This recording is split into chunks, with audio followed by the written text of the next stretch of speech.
In this video, we're going to take a look at Donna Lee by Charlie Parker, and you're probably thinking, hey, not another video about Donna Lee. I think the thing that's going to make this one quite a bit different than what you're used to is we're actually going to analyze the melody, which is basically a Charlie Parker solo. And I think the reason why you want to watch this video is because as we go through the melody, you're going to learn some bebop licks that are used frequently by Charlie Parker that you want to put into your own playing. We're going to dive right in right now and listen to the head to Donna Lee, and then we'll analyze it bar by bar.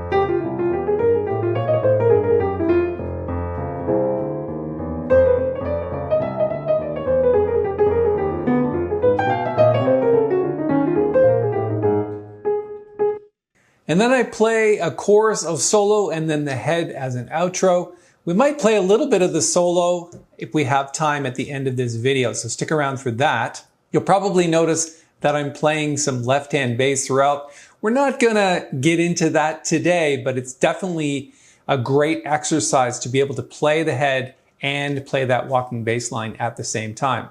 And as I promised, we're going to take a look at the sheet music and analyze it bar by bar. Let's get started with bar number one. You'll notice right off the bat that you're heading to this destination note, which is the 7th of F7. Destination notes are often chord tones, which in this case is a flat 7 of F7. And right before that, you've got a simple A flat bebop scale. If you take a look at the bebop scale for A flat, it's this. Passing note being the flat 6. He's playing this triplet on the 7th and the root, and then a couple of passing notes, which is part of the bebop scale, and then we get to F7. And then another destination note, which is the 3rd of the chord. So we're just coming down the A flat scale and playing the 3rd of F7. So this is a typical bebop thing where you're playing the chord, but the top note comes first and then the rest of the notes come second. So you've got the 3rd, the 5th, the 7th, and the root. So if you played that up, it would sound like this. But in bebop, what we often do is take those second 3 notes and put them below instead of. And then after those notes, it plays this bebop lick on B flat 7. So these are just enclosures heading to the F, which is just the flat 13 going to the flat 7, back to the flat 13, down to the 5th, and then down to this note, which is the 4th, and then hitting the root and just playing the chord of B flat with this bebop at the end. So that's very typical. Bebop. So the lick is, let's play the whole line slowly.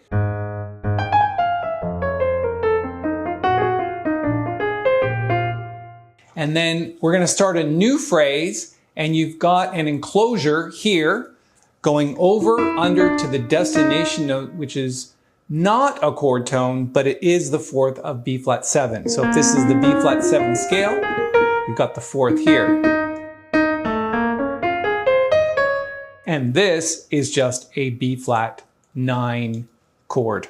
Okay, so then you're going 2 passing notes to the 4th, and then a passing note going to the root.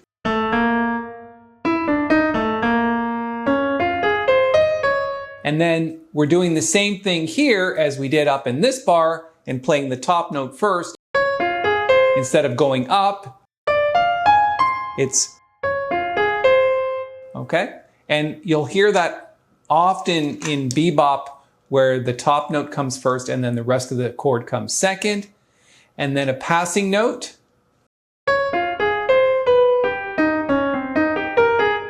And this here is the same as we had here. you've got, instead of that, we're doing it on A flat. Passing notes, and then an E flat 7 chord, right? And that's really typically bebop. It's like going up that. So then we're starting the next line just on a D flat chord. Here, D flat major 7.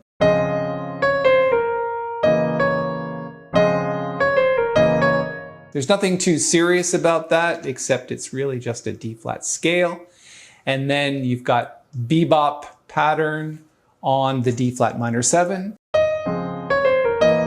And then more D flat scale. And then A flat. And this is just chromatics here. Chromatic scale. And then an F7 chord. Now you'll see that very typically in bebop where the triplet happens on the flat 9 and the sharp 9 of an F7 flat 9 chord. So going up the chord and then the triplet. And then a B flat 7. So that, I know that really doesn't look like a B flat 7 scale here. And it isn't, it's because these two notes are an enclosure heading to the destination note, which is the B flat chord. And again, there's that bebop sound. Let's erase a little bit of this to make it a little bit clearer. So you've got bebop happening on these two notes here. And then this really cool thing where you've got the 16th notes and then triplet. Just chromatics. It's a cool sound. And then this on the B flat minor 7, you've got the top note and then the chord. Now this note I play as an F sharp. I recognize that it's an F here, but I think it sounds better as an F sharp. And again, there we have the same thing on the E flat 7 chord. These three notes are the flat 9, sharp 9 of E flat 7 flat 9. Remember we had that right here with F7, same thing. Except it's happening on E flat. It's the exact same notes, just transposed to E flat 7. Okay, we've moved the sheet music down a little bit. We ended off here, and now we're heading to A flat on bar 17. And of course, it's just a repeat of the first line.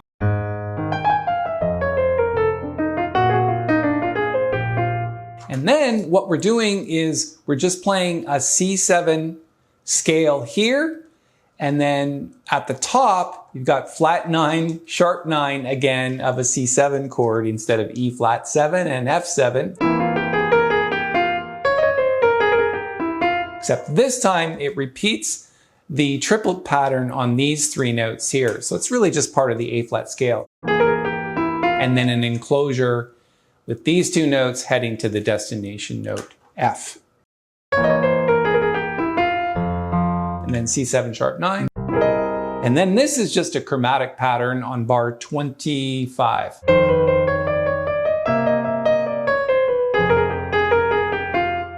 So again, this is just all chromatics right through here, just a little pattern. It's not really part of any bebop language, it's just a neat sound that Charlie made. And then here, you've got a flat 9 and a sharp 9 of B flat 7, which if you look at F minor, often leads to B flat 7, which is a 2-5-1 of E flat. And then just an A flat diminished chord. So this whole chord right here just spells A flat diminished, or D diminished, or F diminished, same thing. And then moving down the sheet music a little bit, you've got a 2-5-1 of B flat, and then you've got a 2-5-1 of A flat major. So it's really just coming down the A flat scale on C minor. And then it plays this note, which is the third of F7. So you really have to catch that. That's got a neat sound. And then the flat 9 on F7. 3rd, flat 9, root, 7th, and then this. So you're going to find that a billion times in bebop. So really, if there was one lick you want to learn today, it's this one right here. 3rd, 5th, 7th, and 9th of the 2 chord. And then this, which is E flat 7 scale, ending on the root.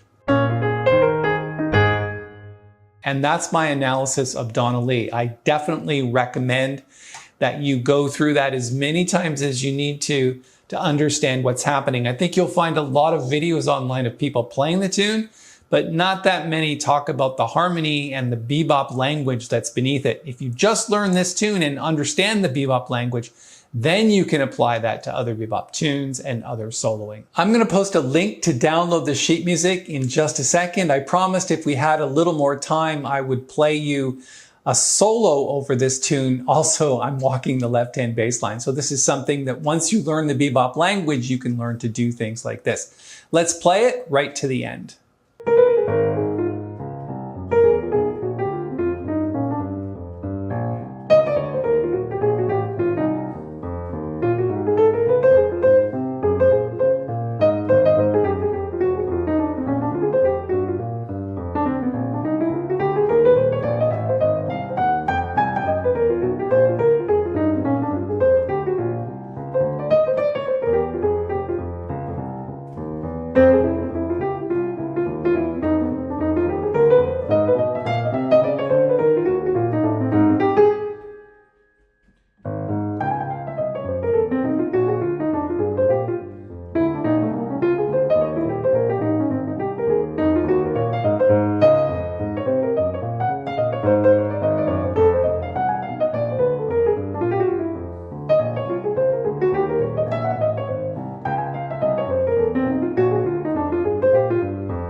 All right, so there's a little soloing over Donna Lee. I hope that made some sense. I'm going to post a link to the lead sheet for Donna Lee. It's just a one-page piece of sheet music for the head that you can download. It has obviously the chord symbols. It's the exact same lead sheet that we've been working on in this tutorial today. Also take a moment and hit the little thumbs up button. It really helps us here at the channel. And if you want to subscribe, we'd love to have you. Just hit the bell and we'll notify you of all our upcoming videos. And if you're looking for more tutorials on some soloing that I do and some analysis on what I play, you might want to check out this video next.